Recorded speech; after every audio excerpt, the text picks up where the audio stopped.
welcome to Abiliging Network. I'm Roxanne and joining me tonight is John Ray. Our focus today is on a critical global issue, the interconnectedness of migration and its impact on individuals and nations. That's right, Roxanne. Our reporters, Tiffany, Angel, John Carl, and Luigi, have delved deep into the phenomenon of global migration, with a particular emphasis on overseas Filipino workers or OFWs. Let's take a closer look at the numbers. Tiffany will start us off by discussing the distribution of OFWs. Thank you, Roxanne and John Ray. The latest data on the distribution of OFWs, as shown as in the figure 4, reveals a significant trend. A staggering 85.0% of Filipino workers choose to work in Asia. Saudi Arabia leads with 23.8%, followed by the United Arab Emirates at 15.9%. Other notable destinations include Kuwait, Qatar, Hong Kong, and Singapore. Back to you, John Ray. Thank you, Tiffany.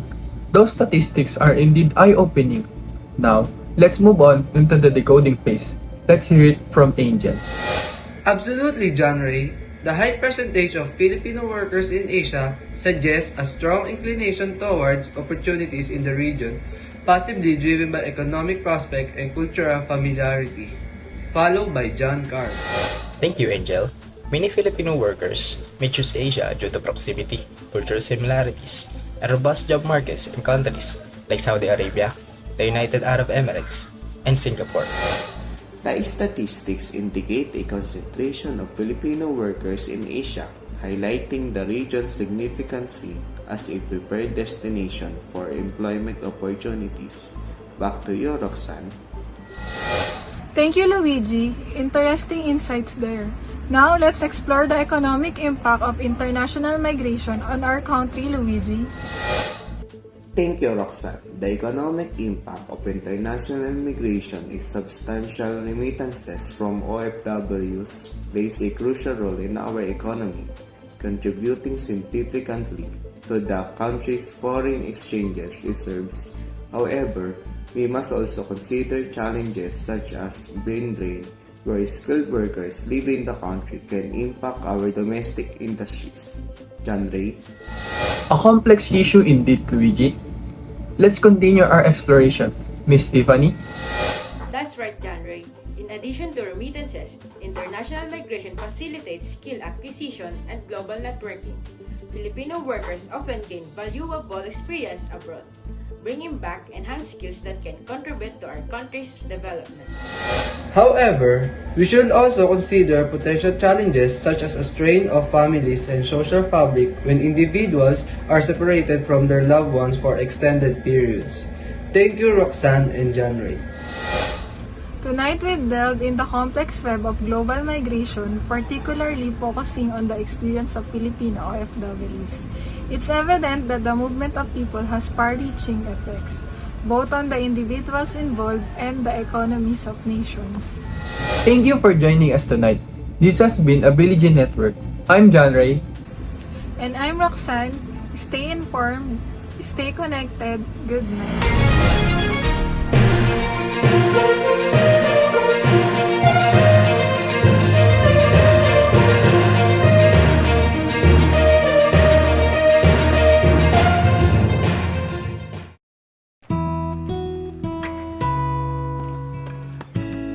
Earth to the knees.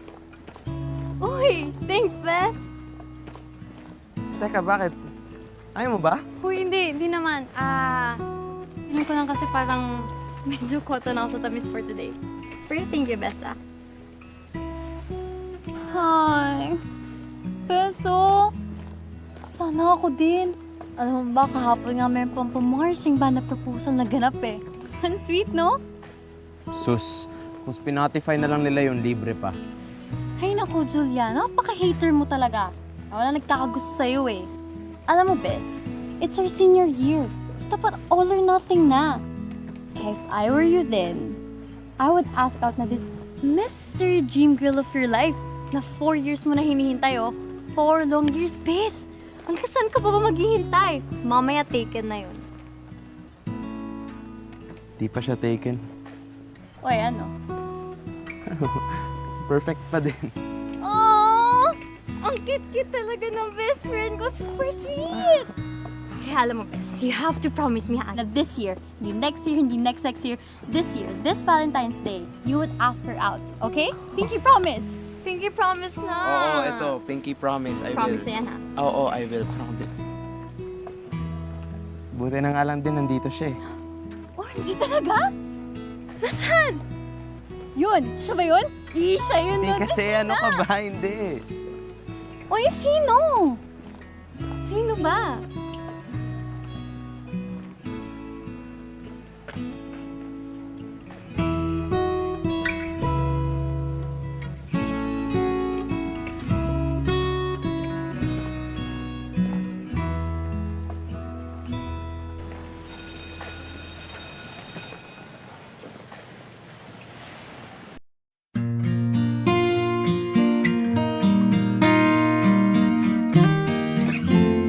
Inaamin ko na kay tagal pa bago nakalimutan ito.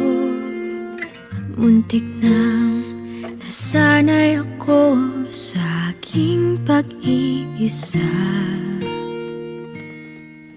at kaya nang iwanan ng bakas ng kahapon ko.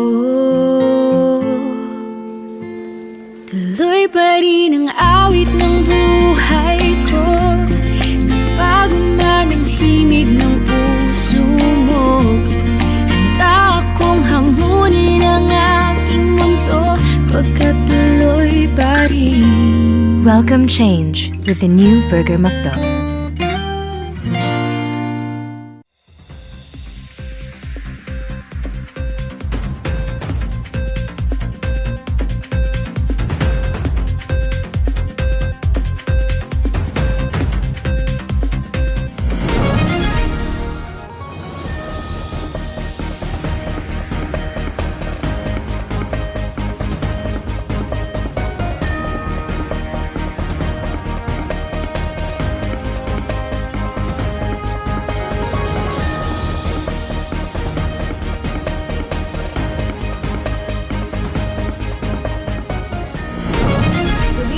Welcome to Ability Network.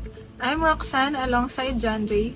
Tonight we bring you a critical exploration into the world of migration, defining its essence and understanding its diverse form. Indeed, Roxanne, migration is a global phenomenon with multi-phase dimensions. Let's move on into the specifics. Tiffany? Thank you, Roxanne and John Ray. Let's begin by defining migration. According to Boyle et al. In 1998, migration involves crossing the boundary of a political or administrative unit for a certain minimum period, and Angel, Building on that foundation, internal migration takes us within borders. People moving from one part of a country to another, be it a province, district, or municipality. And John Carr for international migration. Thank you, Angel. Extending beyond our national borders, international migration steps into the global arena. This is the movement that crosses frontiers, distinguishing one of the world's 200 states from another. Scholars, notably Skeldon in 1997, argue that internal and international migration are not isolated events, but interconnected processes. It's crucial to analyze them together for a comprehensive perspective. Back to you, Roxanne. While these movements shape our global landscape, not all border crossings imply migration. The majority are tourists or business visitors, emphasizing the importance of understanding the nuances. True, Roxanne. Living in a world of nation-states, staying in one's country of birth is often seen as the norm. Moving elsewhere is viewed as a deviation from this perceived norm. Tiffany? yet migration is often regarded as problematic. The need for control arises as unpredictable changes may accompany this complex and transformative process. Tonight we've navigated the realms of migration, exploring its definition, types, and the intricate tapestry it weaves across our world. Stay informed, stay connected. I'm Roxanne. And I'm John Ray. Thank you for joining us on Ability Network. Good night.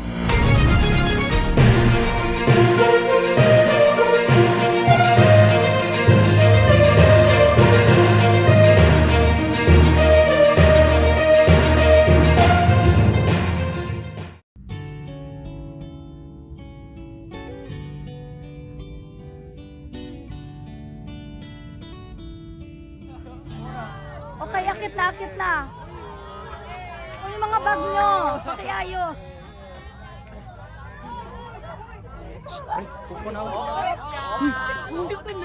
Hindi ko kaya dito.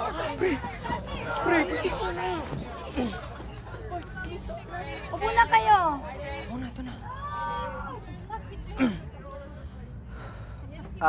Riz, pwede po po.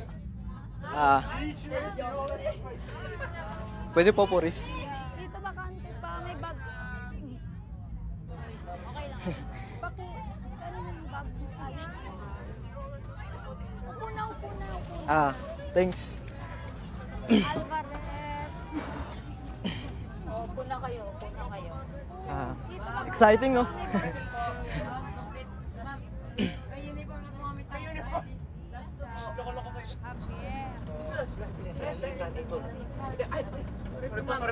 Oh kids, settle down, alsa tayo. Riz, kung kaya o bababa.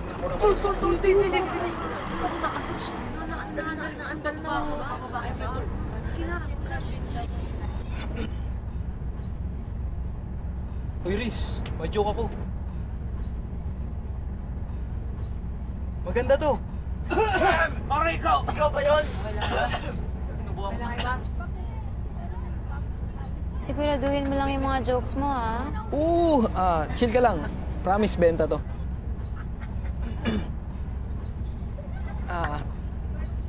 Knock knock. Who's there? Dahilan kau. Dahilan kau... Who? Dahil ikaw ang sigaw ng puso ko.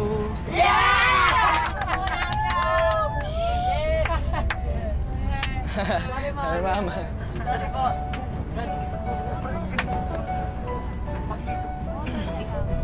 Ito ba? Meron pa ako isa. Knock knock. Who's there? Neighbor. Neighbor who? Neighbor, find someone like you. In fairness sa'yo, ganda ng mga banat mo, ha?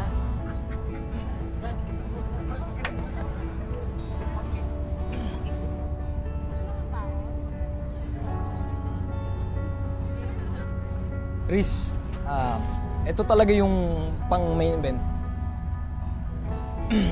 Ano daw type ka daw ni Eddie? Eddie? Eddie.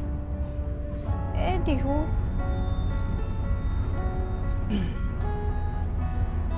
Eddie.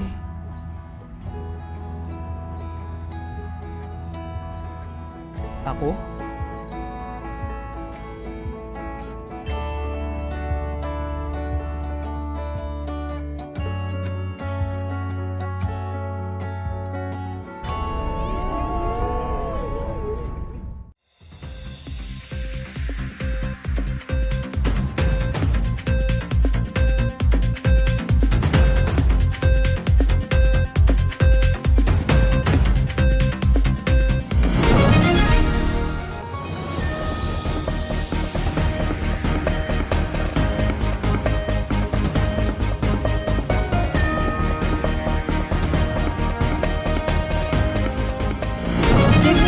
Welcome back to Abiligin.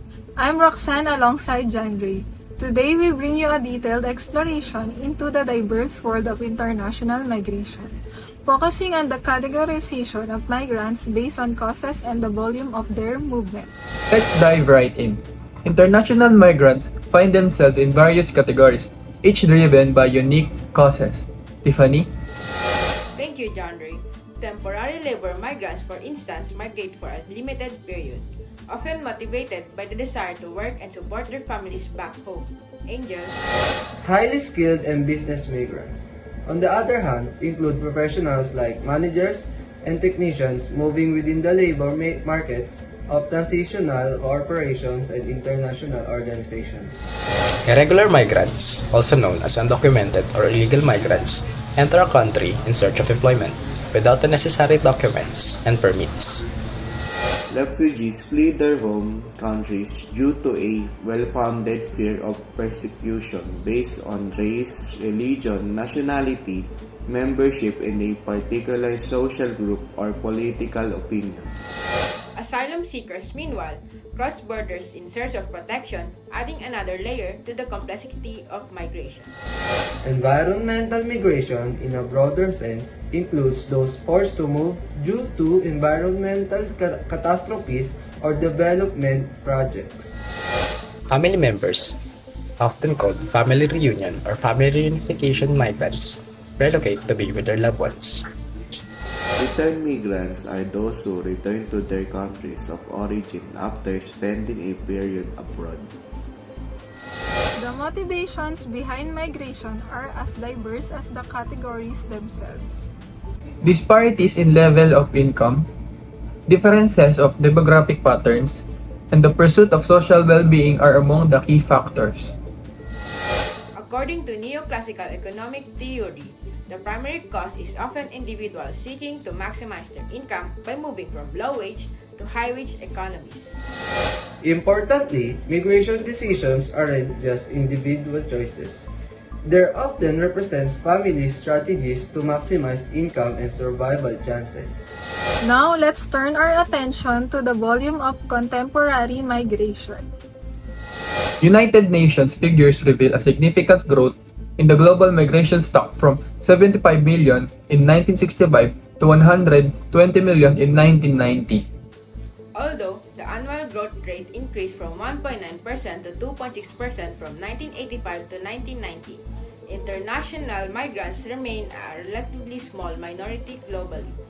In contrast, internal migration, particularly in countries like India, dwarfs international migration in sheer numbers. Significance of migration lies in its concentration in certain countries and regions, impacting specific areas within both sending and receiving countries more than others. Migration, a complex and transformative process, needs to take place in orderly way to safeguard the human rights of migrants. That wraps up our exploration into the intricacies of international migration. I'm Roxanne. And I'm John Ray. Thank you for joining us in Abiligy Network. Good night.